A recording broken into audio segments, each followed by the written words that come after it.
Hi viewers, welcome to our channel. ప్రస్తుతం మనతో పాటు senior journalist Damoh Bala sir వారితో మాట్లాడదాం. నమస్కారం సార్. నమస్తే సార్, పెట్రోల్ బాంబులు పెద్ద ఎత్తున మాచర్ల దగ్గర దొరికాయన్న వార్తలు వస్తున్నాయి సార్. మరి నిజంగా దొరికాయా? ఎవరివై ఉంటాయి సార్ ఈ పెట్రోల్ బాంబులు అని? నిన్న ఆయన ఎస్పీ బిందు మాధవ్ ఆయన మాట్లాడారు. గరికపాటి బిందు మాధవ్, పల్నాడు ఎస్పీ. సో ఆ వీడియో నేను కూడా చూశాను. అందులో ఆయన ఏం చెప్పాడంటే, ఇక్కడ కొన్ని సెన్సిటివ్ ఏరియాల్లో డౌట్ వచ్చింది మాకు, అందుకని మా వాళ్ళు అక్కడ సిఐ స్థాయి ఆఫీసర్లు వెళ్ళి కొంతమంది ఇళ్లల్లో చెక్ చేశారు. మాచవరం మండలం పిన్నెల్లి గ్రామంలో ఒక 5 మంది ఇంట్లో చెక్ చేస్తే అందులో ఇద్దరి ఇంట్లో పైన మిద్దె మీద కొన్ని గోను సంచుల్లో వాటిలో రాళ్ళు, తర్వాత బీరు బాటిల్ లాంటివి పగలగొట్టి అవి కాకుండా పెట్రోల్ బాంబులు ఉన్నాయి. ఆ బాక్సుల్లో పెట్రోల్ బాంబులు ఏంటంటే బాక్సుల్లో వేసి పుట్టు అంటారు కదా, తౌడు అంటారు, తౌడు పోసి దాంట్లో పెట్టున్నారనమాట, బాటిల్స్ నింపి. యాక్చువల్గా ఈ పెట్రోల్ బాంబుల్ని మొలటోవ్ కాక్టైల్ అని పిలుస్తారు. ఇది ప్రపంచవ్యాప్తంగా వాడే ఒక ఇంప్రొవైజ్డ్ వెపన్స్ అనమాట. ఇవి ఇంప్రొవైజ్డ్ బాంబ్స్. ఇదేంటంటే ఒక సీసాలో పెట్రోల్ పోస్తారు, పైన గుడ్డ ఇచ్చేసి గుడ్డగా ఒత్తిలాగా చేసి దాన్ని పైకి ఇట్లా పెట్టి దాన్ని క్లోజ్ చేస్తారు. క్లోజ్ చేసిన తర్వాత మనం ఎవరి మీదన్నా వేయాలనుకున్నప్పుడు దానికి అగ్గిపుల్లతో మంటించి విసిరేస్తే అది పేలుతుంది. ఫస్ట్లో మేము ఇంటర్మీడియట్లో మా మీద వేసారు అనమాట, నాగలాపురం అనే టౌన్లో. సో అప్పుడు చూసాం మేము. సో అప్పుడు పేలుతుంది అన్నమాట. ఇది ప్రపంచవ్యాప్తంగా అనేక సంస్థలు వాడతారు, టెర్రరిస్టులు వాడతారు, నక్సలైట్లు వాడతారు, మిలిటెంట్ ఆర్గనైజేషన్స్ వాడతారు, గ్యాంగ్స్టర్స్ వాడతారు.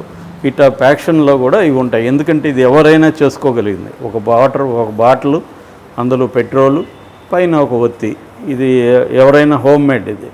సో అది చేసి పెట్టారు. ఇది దాదాపు 29 ఎన్నో అక్కడ ఉన్నాయి. మనకి విజువల్స్ కూడా చూపించారు. సో ఇదేంటంటే వాళ్ళు ఎన్నికల ముందే రెడీ చేసి పెట్టుకున్నారు ఒకళ్ళు వస్తే వేయాలని.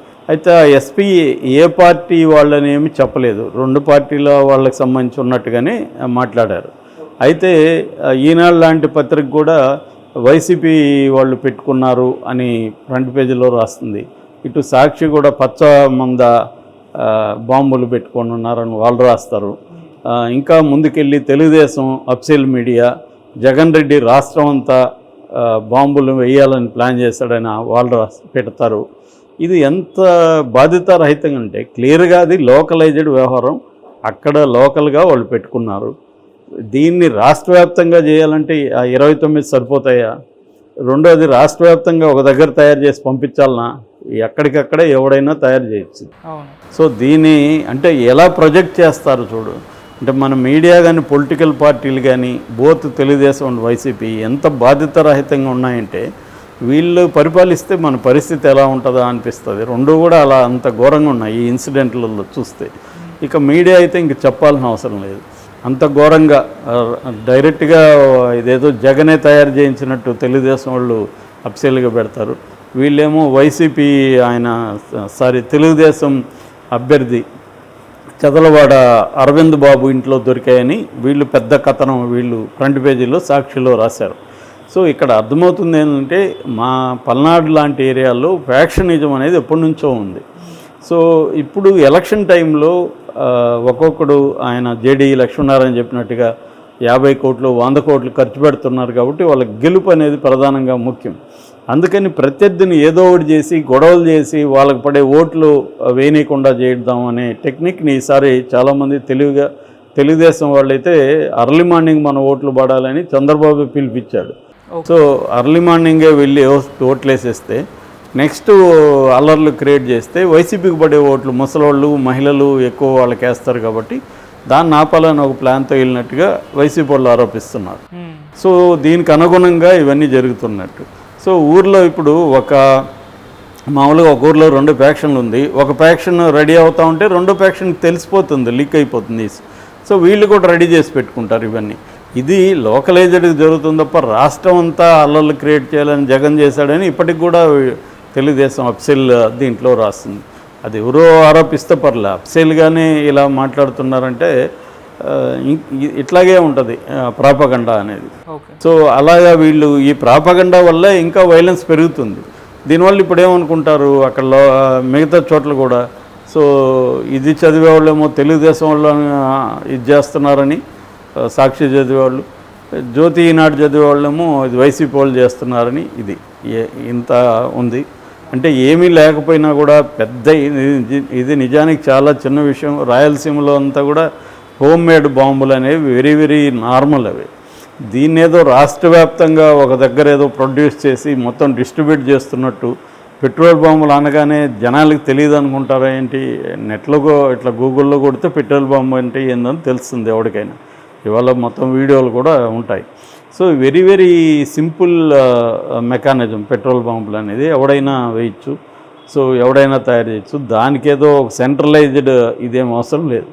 అందుకనే వాళ్ళ ఒక రెండింట్లో వాళ్ళు అక్కడ కూడా ఏమి ఊరంతా పెట్టుకోలేదు, లేకపోతే పెద్ద ఎత్తున కూడా ఏం లేదు, 100-200 లేదు. వాళ్ళు ఆ రెండిండ్లలో పెట్టుకున్నారు. ఆ రెండిండ్లు ఇటు వైసీపీ ఇటు తెలుగుదేశం మనకి సపోర్ట్ చేసే అందరి దగ్గర ఇవి ఉన్నాయనే చెప్తారు. ఖచ్చితంగా అందరి దగ్గర ఉంటాయి లోకల్గా. అక్కడ సెంట్రల్లో చంద్రబాబు బాంబులను ప్లాన్ చేస్తాడా, జగన్ ప్లాన్ చేస్తాడా? లోకల్గా అక్కడ గొడవలు ఉన్నప్పుడు వాళ్ళకి ఆ కల్చర్ ఉంటుంది కాబట్టి చేశారు. మిగతా బాంబులు కూడా ఏం దొరకలేదు అక్కడ. మామూలుగా రాయలసీమలో అయితే అదే తాడిపత్రులు అయితే బాంబులు కూడా దొరికే అవకాశం ఉంది అక్కడ. ఎందుకంటే హ్యాండ్మేడ్ బాంబు అంటారు. ఆ హ్యాండ్మేడ్ బాంబు దొరుకుతుంది. అది వేస్తే ప్రెజర్కి అది ఫైర్ అవుతుంది. దాన్ని చేయొచ్చు. నక్సలైట్లు కూడా నేను ఉన్నప్పుడు కూడా చూశాను. వాళ్ళే తయారు చేసేస్తారు. ఇనుప ముక్కలు, సీసా పెంకులు అవన్నీ వేసి దీన్ని వేసి దారం చుట్టి గట్టిగా చేసేస్తారు అన్నమాట. సో అది పొట్టులో పెడతారు. అది నిజానికి మేము ఎప్పుడైనా దళంలో అప్పుడు వెళ్ళేటప్పుడు ఆ బాంబులు పట్టుకునే ఒక కుర్రాడు ఉంటాడు, ఎవరో ఒకడు, అతన్ని సపరేట్గా నడిపించేవాళ్ళు. గుంపులో నడవడం అనమాట. ఎందుకంటే అది పొరపాటున పేలే అవకాశాలు కూడా ఉంటాయి. పేలితే అతను ఒక్కడే పోవాలి కానీ దళం అంతా పోకూడదని చెప్పి అతన్ని వెనక సపరేట్గా రప్పించేవాళ్ళు. తీసుకొచ్చేవాళ్ళు చాలా టెన్షన్తో తీసుకొస్తారు. ఎందుకంటే ఎక్కడైనా పైగా నైటు చీకటి దారులలో నడవకూడదు, ఇవన్నీ ఉంటాయి కదా. సో టార్చ్ లైట్ వాడకూడదు, ఇట్లాంటివంతా ఉంటాయి రిస్ట్రిక్షన్స్. ఆ రిస్ట్రిక్షన్స్లో అతను ఇవి తీసుకొని రావాలి. ఎక్కడ ఏమన్నా కాలు పడి అదేమన్నా పేలితే అతను ఇంతే. అలాంటివి జరిగిన సంఘటనలు కూడా ఉన్నాయి. సో అట్లా ఇది హోమ్ మేడ్ అనమాట. ఎవరైనా కుర్రాడికి నేర్పిస్తే నేర్చుకోగలిగిన సింపుల్ ఇది. సో ఇవాళ అయితే ఇంకా యూట్యూబ్ చూసి కూడా నేర్చుకుంటున్నారు. యూట్యూబ్లో కూడా చాలా వీడియోస్ ఉన్నాయి ఎట్లా తయారు చేస్తారు వీటిని. సో కాబట్టి ఇవాళ పెద్ద పెట్రోల్ బాంబులని ఇదంతా ఏంటంటే ప్రధాన్ని సెన్సేషన్ చేయడం, వైరల్ చేయడం, అక్కడేదో జరిగిపోతుందని చెప్పడం, ఇది ఆపాలి ఫస్ట్. దీనివల్ల ఏమవుతుందంటే ఇంకా ఎప్పుడు కూడా వైలెన్స్ కూడా ఏమవుతుందంటే టిప్పింగ్ పాయింట్ అంటారు. అంటే స్ప్రెడ్ అవుతుంది అన్నమాట. పుకార్ల వల్ల ఇంకా స్ప్రెడ్ అవుతుంది. ఆ పుకార్లను ఆపడం అనేది కూడా యంత్రాంగం చూసుకోవాల్సిన పని అన్నమాట. సో అందుకని చాలాసార్లు మనకి ఇట్లాంటి సెన్సిటివ్ ఏరియాస్లో ఇంటర్నెట్ కూడా తాత్కాలికంగా ఆపేస్తారు. ఎందుకంటే అక్కడ నుంచి వాళ్ళు ఈ న్యూస్లు స్ప్రెడ్ చేస్తారనేసి. సో ఇవన్నీ ఎందుకు తీసుకుంటారంటే స్ప్రెడ్డింగ్ అనేది కూడా చాలా ఇంపార్టెంట్. ఫాల్స్ న్యూస్ స్ప్రెడ్ అయితే ఇంకా పెరుగుతుంది అన్నమాట. సో ఆ రకంగా ఇది పెట్రోల్ బాంబులు అనేవి అంటున్నారు తప్ప ఇదేమీ పెద్ద ఇదేదో స్టేట్ వైడ్ ఇష్యూ అయితే కాదు. అక్కడ లోకల్గా 2 ఇళ్లల్లో చిన్న బాక్సుల్లో దొరికాయి. అట్లా వెతికితే ఇంకా కూడా దొరకచ్చు. వీళ్ళు ఈ పని ఎప్పుడో చేసి ఉండాలి. వీళ్ళు అల్లర్లన్నీ జరిగినాక ఇప్పుడు చేశారు. ఆల్రెడీ ఇప్పుడు ఆయన గోపిరెడ్డి శ్రీనివాసరెడ్డి అని అక్కడ నర్సరావుపేట ఎమ్మెల్యే అభ్యర్థి వైసీపీ, వాళ్ళ మామ రామకోటిరెడ్డి ఆయనకి గాయాలైంది. ఎందుకంటే వాళ్ళ ఇంటి మీద 150 మంది తెలుగుదేశం వాళ్ళు దాడి చేశారు. సో ఆయనకి గాయాలైనాయి. అట్లాగే ఈయన ఇటుపక్క చదలవాడ అరవింద్ బాబును కూడా హౌస్ అరెస్ట్ చేశారు. అట్లే పిన్నెల్లి రామకృష్ణ రెడ్డిని హౌస్ అరెస్ట్ చేశారు. ఇవన్నీ కొంతవరకు చేశారు, చేయలేదని చెప్పలేము. రెండోది ఏంటంటే పెద్ద ఎత్తున ఏరియా అంతా కూడా ఫ్యాక్షన్ ఉన్నప్పుడు పోలీసు అధికారులు చాలా జాగ్రత్తలు తీసుకోవాలి. కానీ కొత్తగా వచ్చిన ఈయన బిందు మాధవ్ ఎవరైతే ఉన్నారో ఆయన ఎస్పీగా పనిచేయడం కూడా ఫస్ట్ టైం. ఆయన పాపం మొన్ననే 4వ తేదీ వచ్చాడు. ఫస్ట్ టైం ఎస్పీ, ఇమీడియట్గా ఫస్ట్ టైం ఎస్పీగా చేరిన కొద్ది రోజుల్లోనే సస్పెన్షన్కి గురయ్యాడు.